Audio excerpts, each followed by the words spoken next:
Welcome to the Drum Shuffle, a podcast offering insights, perspectives, and conversations for drummers. I'm your host, Jamie Eads.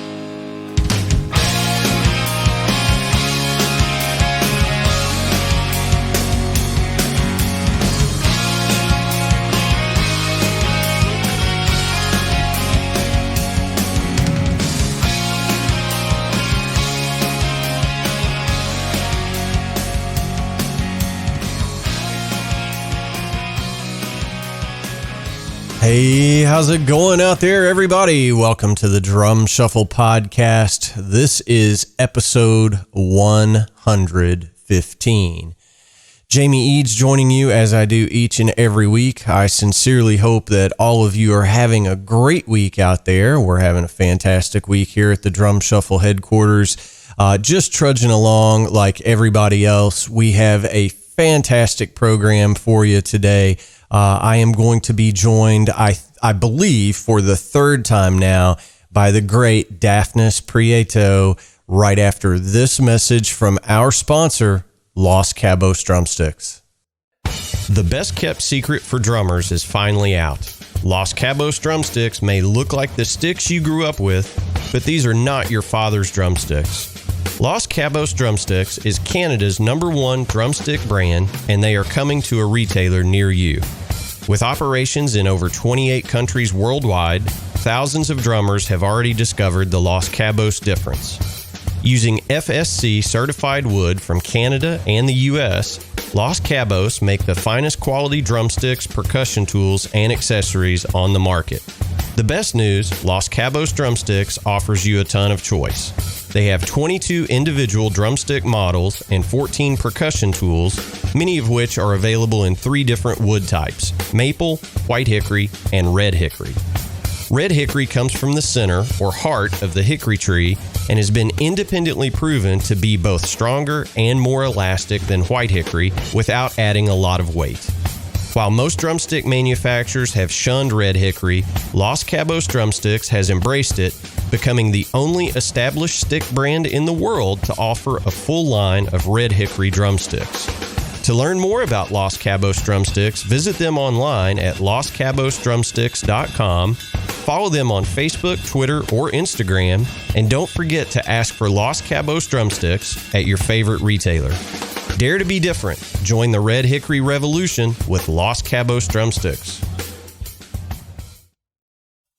All right, guys and girls, as I mentioned, we're about to be joined by the great Dafnis Prieto. Dafnis has been our guest on the show a couple of times. He was on to promote his big band record called Into the Sunset back in late 2018 or the summer of 2018. And he went on to win a Grammy with that record. He was on back in February of 2020 to promote his book, Rhythmic Synchronicity. And he has recently joined us to talk about his new sextet album called Transparency. And if you are not hip to Dafnis, his music, or his label, which is Dafnison Music, he is just phenomenal. You need to get hip to this guy because he is playing some of the most mind-bending, awesome drums, composing some of the most incredible Latin-infused jazz out there today. And he's just a wonderful educator, a great human being, just doing excellent work. He is someone that I am very proud to call my friend, but you are absolutely going to want to pick up a copy of Transparency, the new sextet album by Dafnis Prieto. So please help me welcome back to the Drum Shuffle, Dafnis Prieto. Hey, good afternoon, Dafnis. How are you, friend? I'm doing very good, Jamie. How are you doing? Man, I cannot complain hardly at all. I know you're down in Miami. First things first, are you guys doing okay down there? Everything going well? Everybody's healthy? Yeah, everybody's doing good.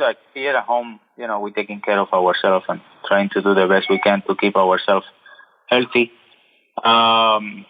And I'm working on campus at the university, and we're taking care, we're following all the protocols, and everything is going as normal as possible at least at this moment. What is normal right now? Yeah. That's why I say as normal as possible. Sure. Well, the last time we spoke, it was, I think it was back in either late January or early February, and you had just put out the book, Rhythmic Synchronicity. And, we were talking all about the book and how that can help drummers and the course that you're teaching there at the University of Miami. And it was right before, kind of COVID took over the world. And it's my understanding, when we talked, you said, hey, I'm about to go in the studio with the sextet to do a new record. And you literally recorded the new record like the week before the shutdown occurred. Is that right? Yeah, that's completely correct. Yeah, we were really lucky to have decided to make that in that specific week and not a week later.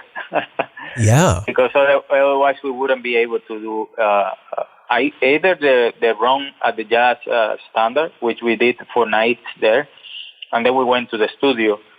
So we did that 1 week just earlier, just before the shutdown, and yeah, we were really lucky to being able to do the performance at the Jazz Standard and to capture and record the music. And we're really excited about it. Yes. Well, I got an advance copy, and at the time that we're recording this, your episode probably won't be published for, a week or so, a couple of weeks. But at the time that you and I are doing this interview, the album just hit the streets this past Friday. So it's only been out a couple of days. Is that right? That's right. Yeah, it came out on Friday, October 2nd. Okay, perfect. Now, I got an advance copy of the record and listened to it. And, I thought the big band record was great, and it was, obviously, but this record is smoking, man. This is just a fantastic record. Thank you. Yeah, it's really fun music to play, and with really, great musicians. Well, yeah. Playing, and so that really came out, and the whole idea of the transparency, of the sincerity behind the music and behind the playing and behind the attitude of how we project everything that we do and we say and we act upon. I hope somehow it's reflected on this album. Yeah, it's really amazing. Well, the record is, obviously, let me back up just a little bit, because, you've been on the show a couple of times before. And, one thing that I want to make clear about you and, these latest releases, these are all being released under your own label, which is Dafnis Music. And that's right. That has really become a vehicle for you to be able to do really whatever you want to do. I mean, you have pretty much, creative independence now. So if you want to do a big band record, you can do a big band record. If you want to do, a jazz trio record, you can do, a jazz trio record. So it's interesting to me, you've done other sextet records before. There's a couple, I think 2008 and maybe 2014 or 2015. Yes. The sextet record, the one that just came out called Transparency. Is it fair for me to say that this is what's the word I'm looking for? It's a departure from the big band stuff, obviously. And I feel like you guys took a little bit, to take some more chances in this smaller setting. Is that a fair characterization? I mean, yeah, you can. It definitely, this template or this instrumentation really helps out, to give more room, for improvisation. I see it more as an extension from the previous two sextet albums, more than related to the big band. I will relate it more to my other two previous sextet album, which to me the sextet is, it has its own sound, at least in myself, and that's the way I like to conceive the music and write the music, and that's the way we play it also. It has a very specific sound through the arranging and also through the interpretation of it, differently from the big band stuff. But and at some point connected, with the previous sextet albums as well. Different, obviously. We have completely new music and everything else.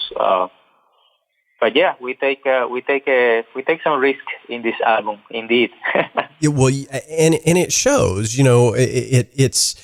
It's apparent to me as a listener now. I'm having a hard time putting it into words. It's so good, it really is. But I think it's important to point out that you composed all of this other, save for one track, which is, a great cover of a Dizzy Gillespie song, Con Alma. But yeah, this, you composed all of this as well, which is just, there are other drummer composers out there. Don't get me wrong, but I just I can't immediately think of anybody that's doing it on such a high level as what you're doing right now. Do you feel like you're at the zenith of your career right now? Because it feels that way to me as an outsider looking in. Maybe so. It's hard to tell from this side of the world, when I'm constantly doing so much stuff, and right now I'm thinking of what I'm going to do next. Of course you are. So, it's important and related to what you mentioned before that I published and released. I publish all my books and release all my music through Dafnis Music, which is my own label, and now publishing and, basically a store, because we sell also teachers there and stuff like that. But my point is that, I did the self-publishing Dafnis Music on 2008. So I've been doing it for like 11 or 12 years already. And it has been, some rough times. The most, challenging part is the economics aspect of it. Now, through the making of the big band record a couple of years ago, I started partnership with Eric Oberstein, who is now my producer and my right hand, really behind the scene on doing a lot of the stuff, because there are a lot of stuff for me to do. And also try to keep my head, focused on the music. So he has been a really fantastic, help and hand behind all of this. And now, it's just mostly, but we are really proud and happy to count with some supporters that are really great. Some people that became, the executive producer of the album, that had helped us out to put this all together in a financial, spectrum also, because, it's really challenging nowadays to. Yeah. So the whole thing, it's just a lot of stuff going on. I just want to mention that so that people are aware that, just doing it is great, and I'm really happy with doing it. However, it's a lot of, work behind it. Well, sure. I mean, on any level, being able to compose, as prolifically as you do, and then to be able to, as you put it, find the financial resources to get into a studio, pay musicians to come in and cut tracks with you, and then release an album. I mean, there's just a lot of moving parts. It's very hard to do. And to do it as a I'm just impressed that you do it as a drummer, a band leader, a composer. You have your own publishing company. You have your own record label. That's it goes without saying. You have spent a good portion of your life getting all of this together to be able to do it the way you want to do it and not be indebted to some record label someplace. I know that you've had a lot of blood, sweat, and tears to get to this point, right? I say it ironically. I will say it ironically to give a little bit of humor to that subject. When I launched my Dafnis Music, and the first album was actually one of the sextet album, was Taking the Soul for a Walk.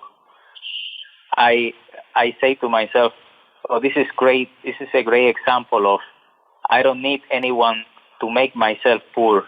I can do that very well. I can do that very well." That's great.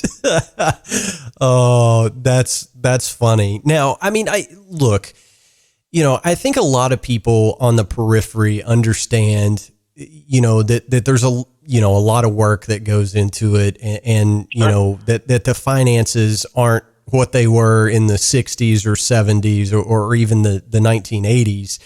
But, you're not doing this to get rich. I mean, No. This is because it's your passion and your joy, and you need to get this stuff out there. And, you mentioned Eric earlier, and was the big band record, Into the Sunset, was that the first time you guys had collaborated on an album together? Yes, that was the first time. Okay. So obviously that was a good choice because that landed you a Grammy. That's right. That's right. Yeah. No, I mean, they certainly not complain at all about that. I mean, all the opposite. I really feel grateful for having him appear in my life, because actually he gave me a phone call. He just gave me a call and he said, "Daphne, I want to do something with you. I'm a producer and I want to do something with you. Let's do some work together." And I say, "Well, now that I have your help, let's do something big. Let's do the big band." And we went for it. And now it came the time, to do this sextet album, which I think it's just so refreshing to my body of work. Also, it's kind of a new adventure with fresh textures and stuff like that, and so much new music. And that's the way it happened, our encounter, and we having a great relationship at work and everything. That's fantastic. We're good friends. Well, and that's very important. I mean, I just think it's fantastic. And, I mean, the record, it just sounds so great. And I don't want to seem like, I don't know that I'm overselling it, but what I'm saying to my listeners is do yourself a favor, go get a copy of this record. It is phenomenal.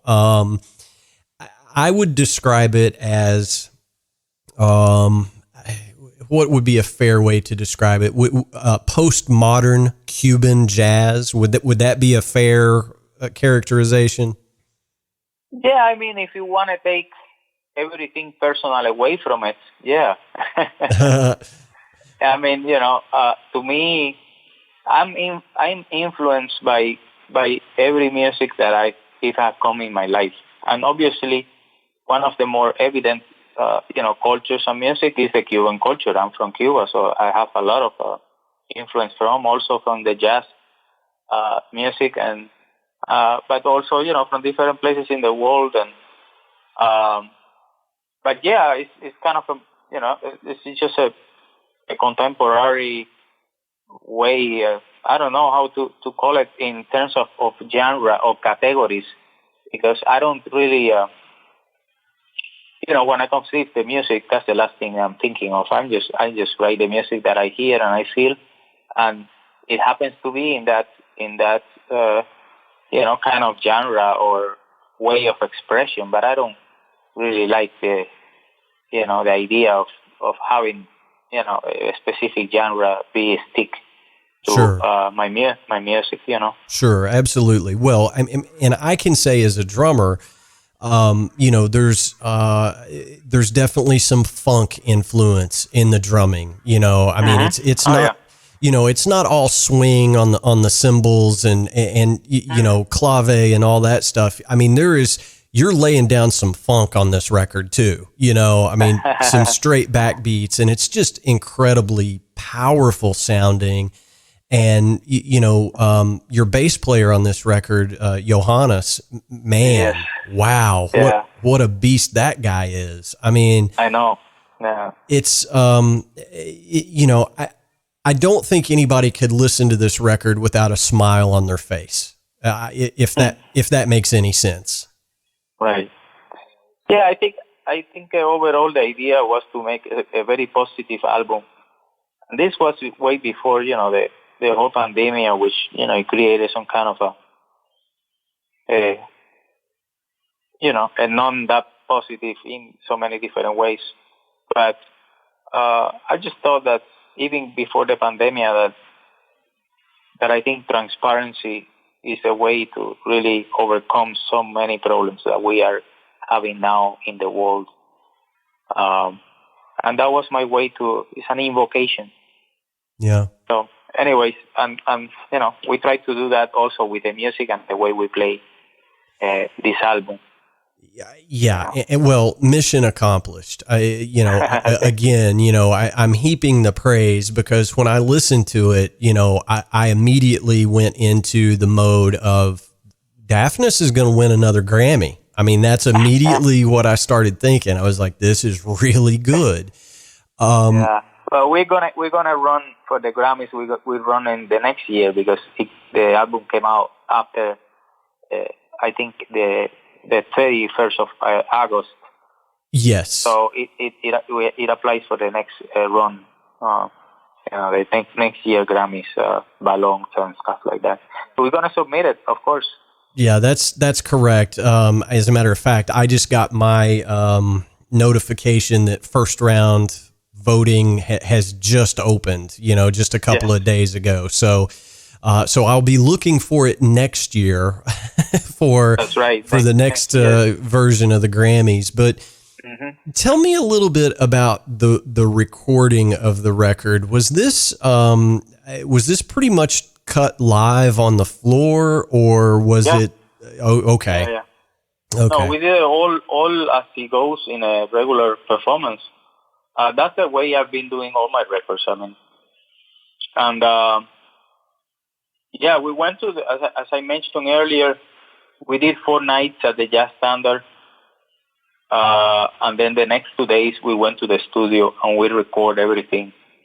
We already, felt strong by then by playing, 4 nights on the road, and then went to the studio. The studio experience was great, and it was really easy going because everybody knew what they had to do already.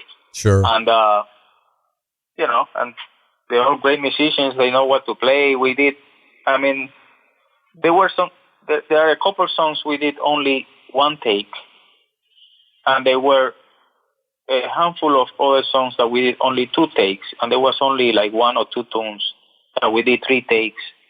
But, that what I'm trying to say is like it was pretty, smooth and very joyful to do it. Everybody was so confident about the music and everything. Yeah, well, I mean, it shows in the performances of the songs. There's, I'm not the world's greatest aficionado of jazz. I love the music, but I don't write for downbeat or anything like that, obviously.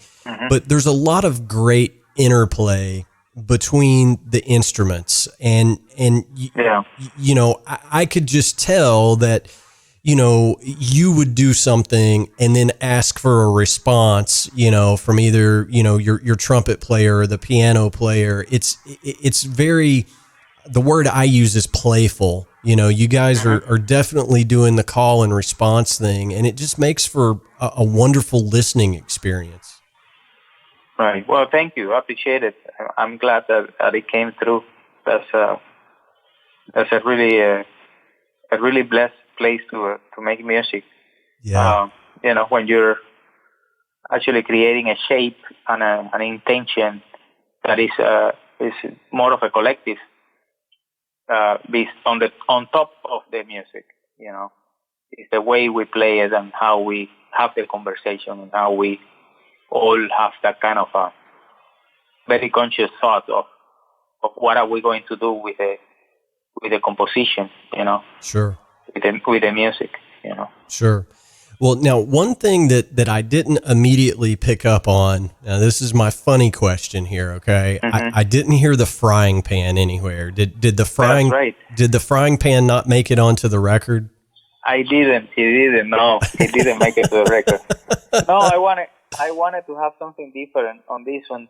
I wanted to have more of a washy sound, and I don't know, for some reason, I just, it didn't make it. That's for sure. Okay. Well, for those of you that don't know, Dafnis has been known to put a frying pan on his kit, and when you see it, you think, God, why does this guy have a frying pan on his kit? And then you hear him play it, and you go, holy crap, this guy is playing a frying pan, and it's amazing. So yeah, it's fun. Well, it's kind of a running joke between Chris and I. I think he's now added a frying pan to his kit. So you've inspired our friend Chris. Oh yeah, he's a big fan. He's a frying pan, fan for sure. Well, believe it or not, man, I'm starting to think about it. Because it's after seeing you do it, I'm like, wow, that's pretty impressive. Yeah, I have it here, set up on my drum set all the time. That's fantastic. So, you mentioned earlier, you said, I'm already thinking about what I'm going to do next.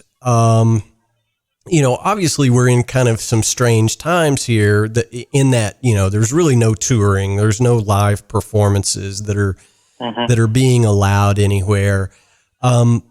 What is on your radar? Are you, I know you're always, working on the next book that you're going to put out. I feel like you're always in that process and you're always composing, but, have you given any thought? What is next for Dafnis? Well, I have different things, and I'm not really sure what it could be. I'm creating some new music, which I'm not really sure right now. I mean, I'm creating the content of it, the raw material. But, I have some music already written for the big band. I'm not sure. I don't really want to... I know it's disappointing for the listeners, but I don't want to really give that much away at this moment because I want to really, at least at this moment, enjoy the Transparency and then the Transparency album. And then, whenever I mention, what it's going to be, I want it to be already very, confident about it. Sure. And that's understandable. So yeah. it makes me want to ask the question, do you ever sit down and think to yourself, I'm putting out a lot of stuff, whether it's a new record, a book, whatever the case may be. Again, you're very prolific with everything and you have a lot of output. Do you ever worry about overexposing yourself to, the music world at large, or do you just not concern yourself with that at all? I'm never going to be concerned about overexposing myself because I feel underexposed. Well, yeah, I agree with that. I think so. I never will think or take for granted that people might know my work. I think more than half of the music industry, including many sides of the music industry, I haven't had the privilege to count with their support. Yeah. So I don't think I've never going to be overexposed because that would be a great position to be. but I haven't felt that I'm just doing 2 years ago. Well, this at the beginning of this year in March, I released the book, The Rhythm Synchronicity, and yeah, now I'm having, but it was all a work in progress. You see, Sure. this is a long things that takes time. So there is at some point they come out. I just as I say, going back specifically to that you mentioned, no, I don't. Okay. I don't feel I'm overexposing myself at all. I'm just doing. I'm just doing. See, this is the music I feel, and I am living now. So the best time to publish it is now, or to release it is now. Right. And I look for all the possibilities to make it happen. And now that I have, as I mentioned before, partnering chief with Eric, that has been a conduit, to make that happen. And we have great friends and supporters that are behind us, helping us out as much as they can to support what we do. And now is the time. Now I'm young. I always say, I don't know if you want to give me, what I might be needing now. If you might give it to me, when I'm 60 or 70, I might not be that much interested. Yeah, that's a good point. I mean, I think I agree. I think if you wait for the perfect timing to do anything, the timing will never be perfect. And we have a saying here in the South. We say you have to make hay while the sun shines. That's right. Yeah. So, I agree with you. I think, in my opinion, I was having this conversation with some friends the other day, and they were asking, who is one of the most underrated drummers, that I haven't heard of, basically. A friend was saying, who is somebody I should check out? I immediately said, Dafnis Prieto. You've got to check out Dafnis. He's doing stuff that is otherworldly.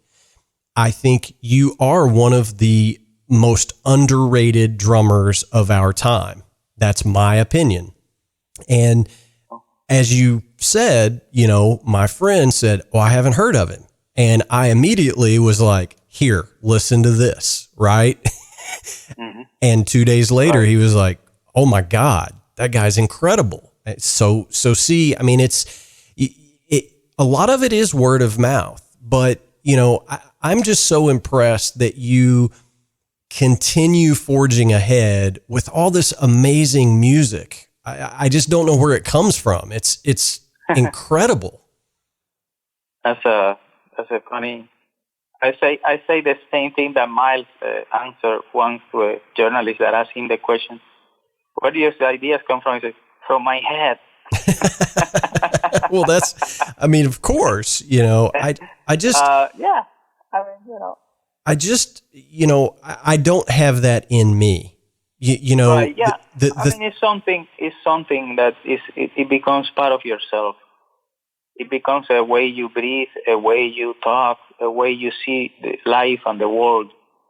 And you try to kind of convert those, emotions, thoughts, or whatever that might be, into sounds, and that expressing all these things and all this lightness that goes inside of yourself. Yeah. That's basically what it is, in a sense, Well, it's just fantastic, the stuff that you're putting out into the world, and I'm a huge fan, mm-hmm. just a huge fan. And thank you. You're welcome. You've got other, huge fans out there, and immediately comes to mind, I had El Negro on the show, mm-hmm. Late last year, I guess. And I asked him, I said, who are some of the young cats that you're really into? First name, Dafnis. What Dafnis is doing is game changing. So when you have, legendary drummers like Horatio saying Dafnis is changing the game, how does that make you feel? I mean, it makes me feel happy, glad, with a certain responsibility, I feel flattered and honored. I mean, he's a great inspiration to me, and he's a good friend of mine. Yeah. So I really, feel grateful for having that, coming from him. I mean, I'm just doing what is basically necessary for me, and what I love doing. Whatever it happens, as a consequence of it, it's just a consequence of it. But I'm doing it because that's the way I love doing music. I like playing the drums that way. I'm not, doing anything. I'm just trying to be myself, and, Sure. and that's what it comes out. Yeah, well, what's coming out is amazing. So, I mean, I speak for the entire drumming community. What you're putting out is amazing stuff. So, thank you, man. You're Appreciate welcome. it. You're welcome.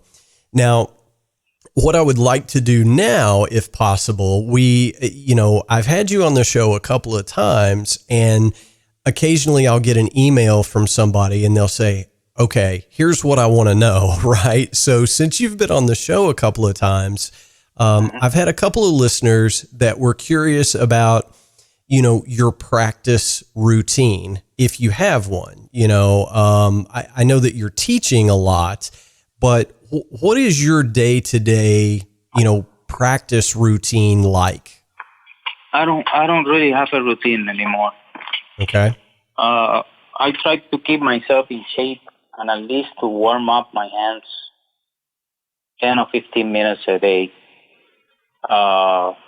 And when I'm teaching, I'm inside the music, and when I teach the drums, I'm playing, and I'm also with a pad, and I'm playing a little bit of the drums, and I'm basically every week doing all of that.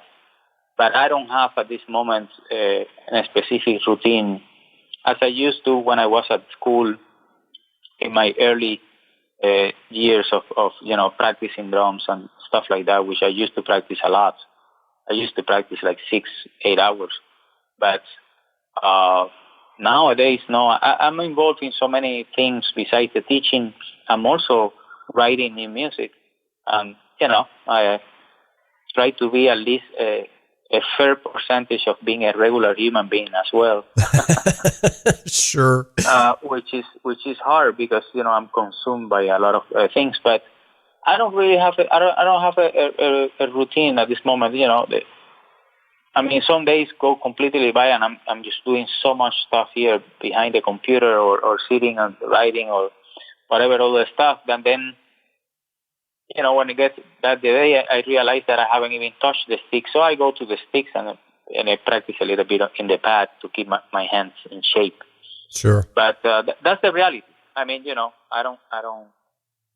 not practicing nowadays as I used to.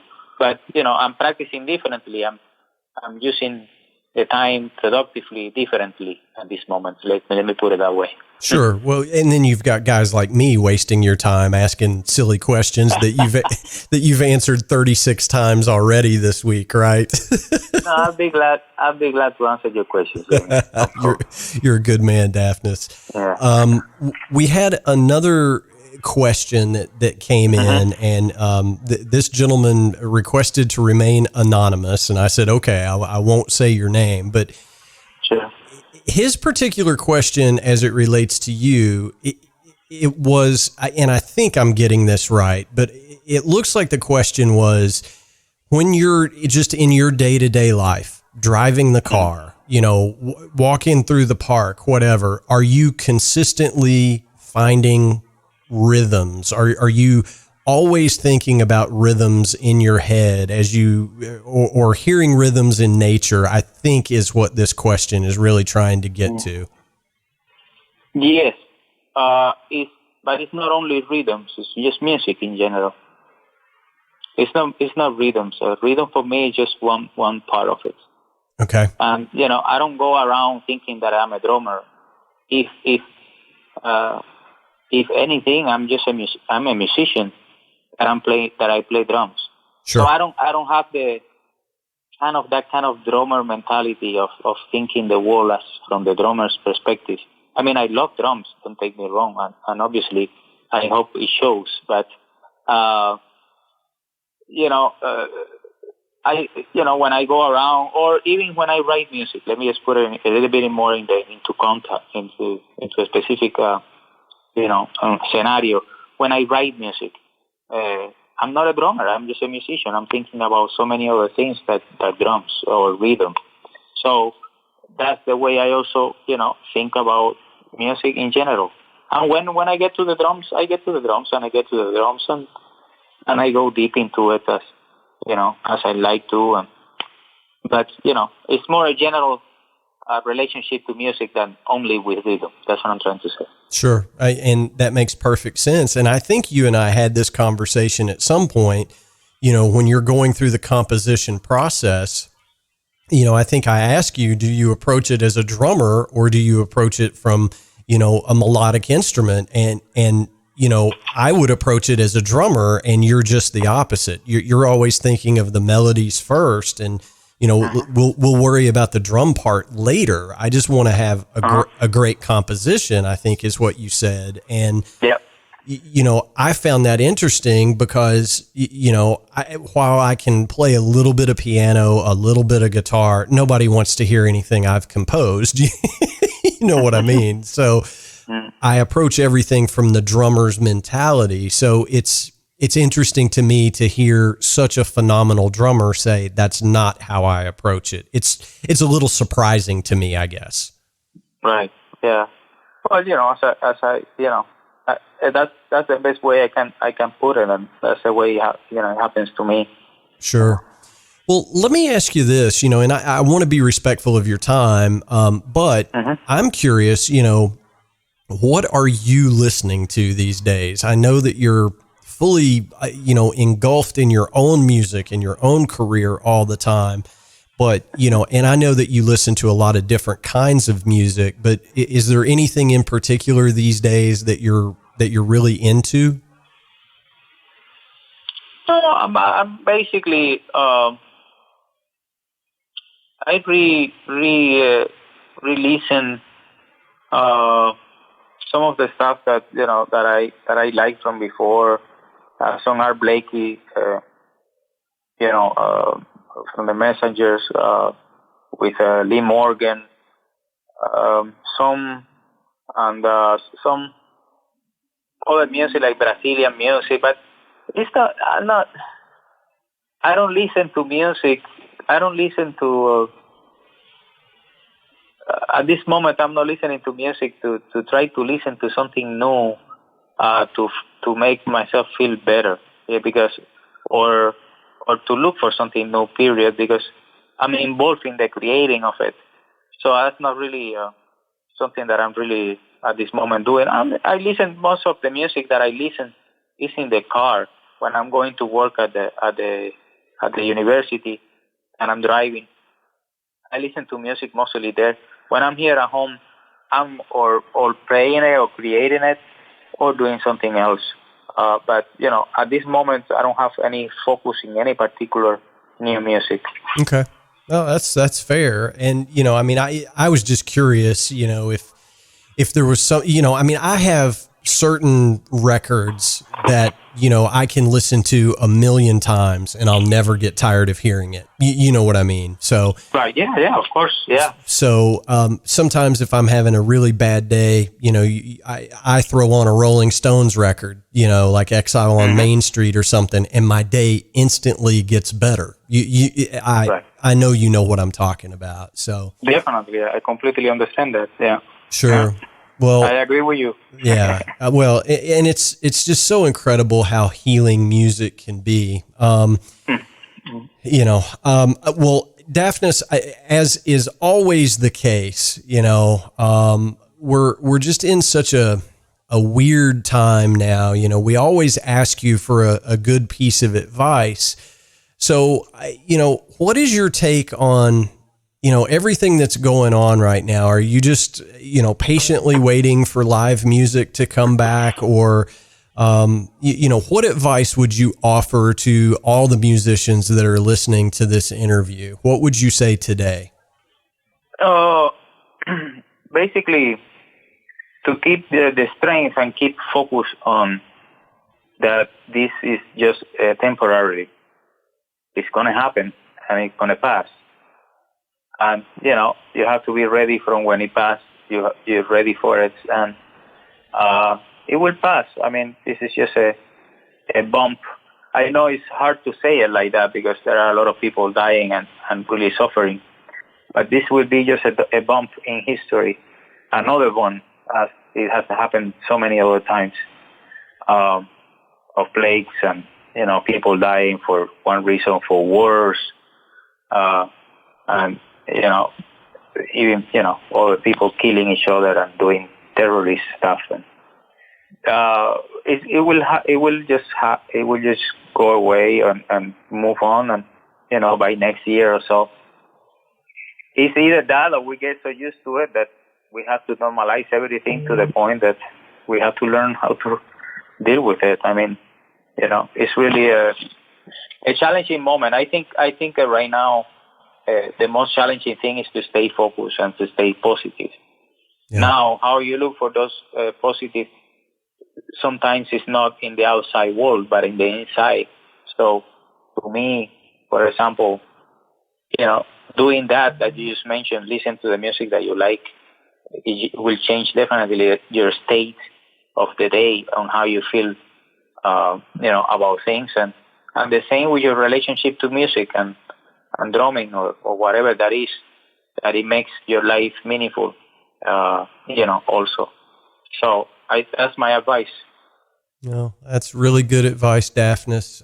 Again, I'm going to tell everybody again, go pick up a copy of Dafnis Prieto, Sextet, Transparency. You got to get a copy of this. It's such a good record, Dafnis. Congratulations on it. Thank you. The website is dafnisonmusic.com. Is that right? That's right. Yes. Okay. So go hit dafnisonmusic.com. Pick up a copy of the record, a t-shirt, whatever, that's what helps support Dafnis to continue making this incredible music for all of us to enjoy. Buy it directly from him. Don't just go download it someplace. Buy a copy. So we're going to send some folks to your website to do that, Dafnis. And as is always the case, you are always welcome on the Drum Shuffle podcast. We'll have you back anytime you have something you want to talk about. Okay, friend?